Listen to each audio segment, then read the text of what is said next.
उड़ान।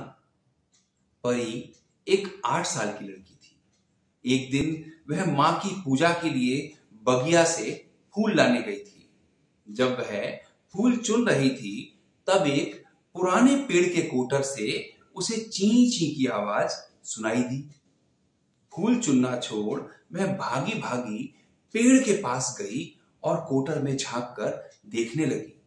वहां कई चूजे मुंह खोले ची ची कर रहे थे।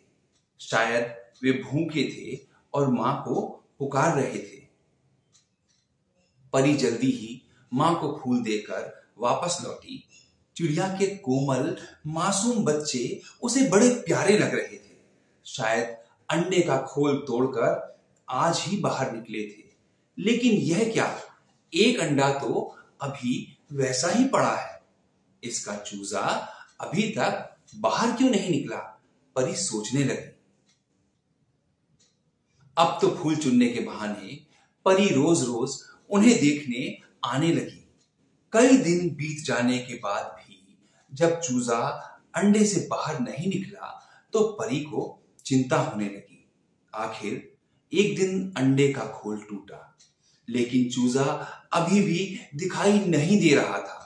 लगातार 7 दिन बीत जाने के बाद भी जब चूजा अंडे से बाहर नहीं आया, तो परी सोच में पड़ गई। आखिर वह अंडे से बाहर क्यों नहीं आ रहा है?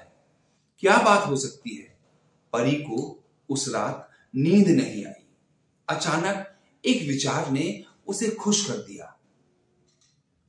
भोर होते ही वह भागी भागी पेड़ के कोटर के पास गई और फौरन अपने हाथों से अंडे का खोल पूरा तोड़ दिया।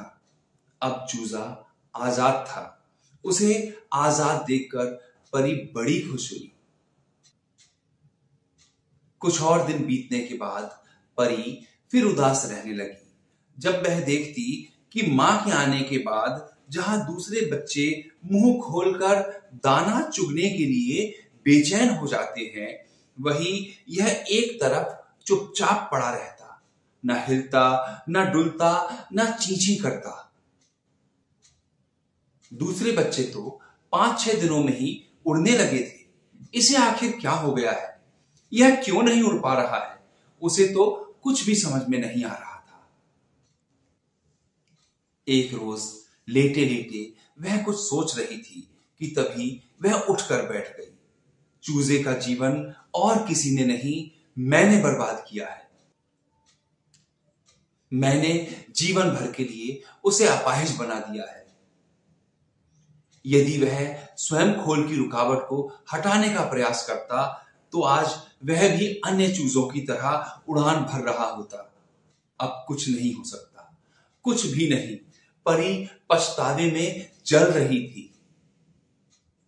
अब उसे यह बात समझ में आ गई थी कि सफलता की उड़ान भरने के लिए जीवन की रुकावटों को स्वयं पार करना जरूरी है।